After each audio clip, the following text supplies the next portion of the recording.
नमस्कार, आदाब, जय भीम, सत श्री अकाल. मित्रांनो, काही दिवस पूर्वी रामगिरी महाराज जिल्हा नाशिक येथे हे हजरत मोहम्मद पैगंबर जे सर्व जनतेचे नाही पूर्ण जगभरात त्यांनी शांतीचा प्रेमाचा संदेश दिला आणि इस्लाम धर्म पण प्रेम आणि शांतीचा संदेश देतो अशा एक मोठ्या हस्तीवर रामगिरी महाराज यांनी भयाळ वक्तव्य केलं आहे. या वक्तव्य केल्याच्या निषेधार्थ बाबळी येथील काही आपले लोक इथं पोलीस स्टेशनला रामगिरी महाराज याच्या विरुद्ध तक्रार दाखल झाले आहे.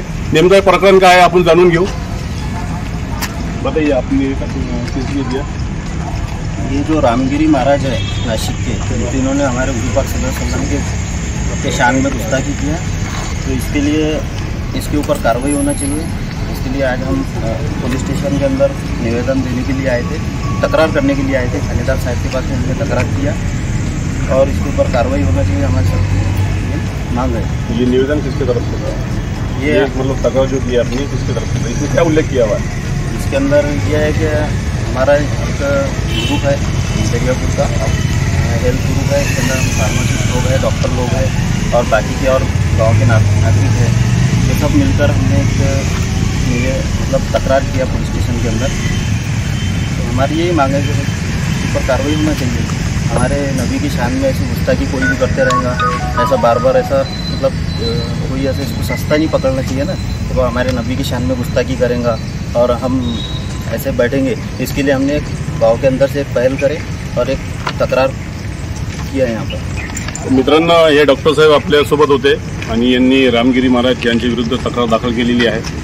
यांचं हेच म्हणणं आहे की बाबा आमच्या मुस्लिम बांधवांची भावना दुखावली गेली आहे आणि असे भयाळ व्यक्तित्व असे एक जे एक विशेष समाजाचे ज्यांच्यावर लोक विश्वास करतात त्यांचं म्हणणं एक महत्त्वाचं असते आणि त्यांच्यावर लोक अंमलबजावणी करतात. तर अशा एक पद्धतशीर माणसाने एक महाराजाने असा भयाळ व्यक्तित्व असं कासाठी केलं आणि त्याच्यावर अजून दुर्दैवी गोष्ट हे आहे का आपले महाराष्ट्राचे मोठे नेते हे त्या महाराजाच्या पाठीशी उभे राहतात. तर हे खूप निंदनीय आहे. अजून आपल्यासोबत इथं काही राजकारणी लोक पण जोडलेले आहेत. इथं गुड्डू पटेल आहे बाबळीचे राष्ट्रवादीचे, त्यांच्याशी चर्चा करून या. गुड्डू पटेल, काय के बारे में निवेदन था? बरोबर. तर मी सांगतो की जे गुंडू बाबा महाराष्ट्राला ज्याचं नाव आहे रामगिरी, त्या रामगिरीवर मी जे भयाळ वक्तव्य केलं आहे सर्वप्रथम आम्ही त्याचा निषेध करतो आणि आमची मागणी आहे त्यांच्यावर कारवाई झाली पाहिजे.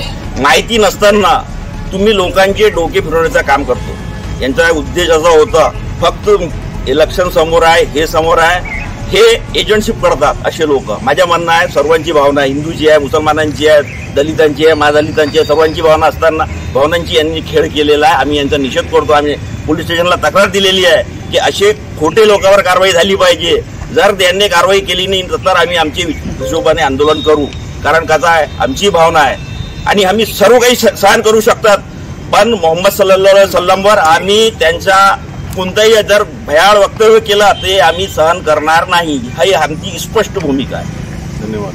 तर हे होते आपले गुड्डू पटेल यांनी स्पष्ट म्हटलेलं आहे तर प्रशासनानं या रामगिरी महाराजावर जर कठोर कारवाई केली नाही, या महाराजाला अटक केली नाही तर समोर भविष्यामध्ये एक मोठा आंदोलनाचा इशारा पण गुड्डू पटेल यांनी दिलेला आहे. तर यांचं हेच म्हणणं आहे की या रामगिरी महाराजावर प्रशासनाने संविधानिकरित्या कारवाई केली पाहिजे, अटक केली पाहिजे आणि असे भविष्यामध्ये कोणीही हजरत मोहम्मद पैगंबर किंवा इस्लाम धर्मावर असे भयाळ वक्तव्य करू नये यांचा पण यांनी एक आपली बाजू मांडलेली आहे. तर आता पाहण्यायोग्य ठरणार आहे की मुख्यमंत्री श्री एकनाथ शिंदे आणि उपमुख्यमंत्री देवेंद्र फडणवीस आणि अजित पवार हे या महाराजावर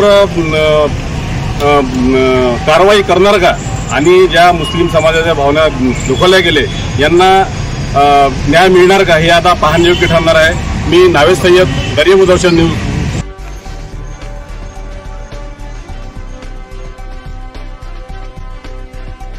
प्रत्येक घडामोडीकरिता चॅनल डीडी न्यूजला सबस्क्राईब करायला विसरू नका.